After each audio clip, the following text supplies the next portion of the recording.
The digital clock froze at so Pantene AM, the glowing green digits reflecting off the polished surface of the screen. Inside the secure server room, a lone negotiator stared at a ledger hologram detailing cryptocurrency transfers totaling over $1 million. This man, hired to recover data, was reviewing the final distribution of a criminal payday. How could the very people paid to secure a digital fortress turn out to be the ones who breached the walls? The shocking truth is this.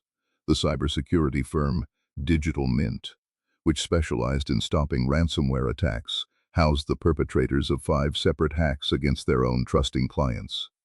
Chapter 1. The Inside Job. The crisis response industry runs on absolute trust. When a company faces oblivion, encrypted files, paralyzed operations, they call in the experts. These negotiators are given the keys to the kingdom, deep administrative access to map the infection, communicate with the attackers, and orchestrate the recovery. They are digital gatekeepers, trusted implicitly in the moment of maximum vulnerability. The Chicago firm operated under this banner of protection. They specialized in remediation, in cleaning up the mess. But behind the scenes, a small crew of rogue workers was operating with a chilling duality. They weren't just selling solutions, they were creating problems. Imagine the betrayal. You hire architects to fortify your systems against intrusion. Instead, they use their blueprints to find the weak spots they themselves helped design. This is precisely what the FBI alleges occurred. These employees knew the client's security posture intimately. The forgotten default credentials, the outdated patches, the configurations left slightly insecure. They didn't need sophisticated zero-day exploits. They possessed the system schematics. For every successful negotiation they managed for a real victim, the internal crew was allegedly executing a parallel, profitable attack of their own. The scheme netted over $1 million across 5 distinct cyber incursions. This wasn't opportunistic theft, it was industrial espionage turned inward. The profit motive was staggering, grounded in digital currency that promised anonymity. Every dollar stolen had to pass through the murky waters of crypto laundering, a necessary complexity for a group so deeply embedded in legitimate finance and security. $1 million wasn't enough for these inside men who held the digital skeleton keys. Chapter 2. Weaponizing Access. The methodology speaks volumes about the depth of the conspiracy. Ransomware negotiation firms are uniquely positioned because recovery often demands full network visibility. When the threat actors demanded payment, the negotiators often entered the system to verify the decryption mechanism or scan for data exfiltration. This access became the weapon. The rogue team leveraged their privileged recovery viewpoint to initiate their own intrusions. The crime moved beyond traditional ransomware demands for decryption keys. There is evidence emerging in the broader cyber extortion landscape that threats now pivot. If you don't pay, we don't just encrypt your files, we expose your darkest secrets to regulators.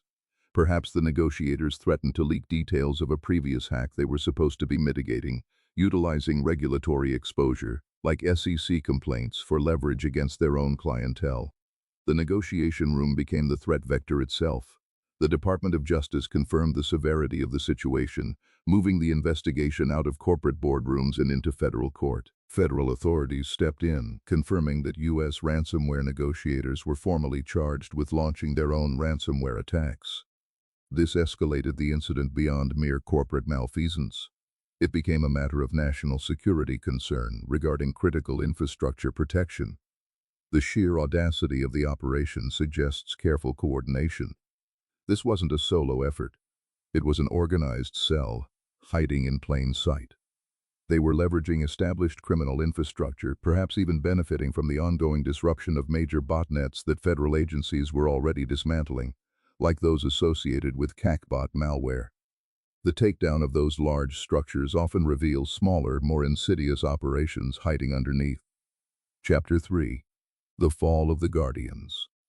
The evidence presented by investigators painted a picture of profound ethical collapse. When the FBI began connecting the dots, they realized the perpetrators were not external actors they were hired to fight, but trusted colleagues. The internal crew was charged with carrying out 5 attacks, a clear pattern of criminal behavior, not an isolated mistake. The foundation of their success rested on internal oversight. If the negotiator was already analyzing the system for recovery, they knew exactly where the network defenses were weakest. They bypassed the need for complex external breaching because they held the system blueprints. Consider the image of the cybersecurity expert, usually clad in professional attire, sitting across a polished table from a frantic CEO. Now transpose that figure into the sterile glow of a server room illuminated only by the harsh arterial red light reflecting off a screen displaying illicit gains. The scale of justice rendered digitally is hopelessly tipped toward profit over protection. The consequence is a chilling ripple effect across an entire industry. If the people you hire to resolve the breach are the ones profiting from the infection, who can you trust? The breach of faith is absolute. It casts a long shadow over every third-party vendor granted sensitive access. The rogue DigitalMint employees are now facing the consequences of their dual lives. The core mystery, what specific vulnerabilities they exploited, and the exact scope of the firm's internal knowledge leverage, is being unraveled within the confines of federal indictments. This story serves as a stark, modern chapter in a long history of institutional betrayal. When the cure is more lucrative than the disease, some will choose to keep the patient sick, locking the digital vault only to pick the lock themselves. The warning echoes. Scrutinize the guardians, for they hold the keys to your destruction.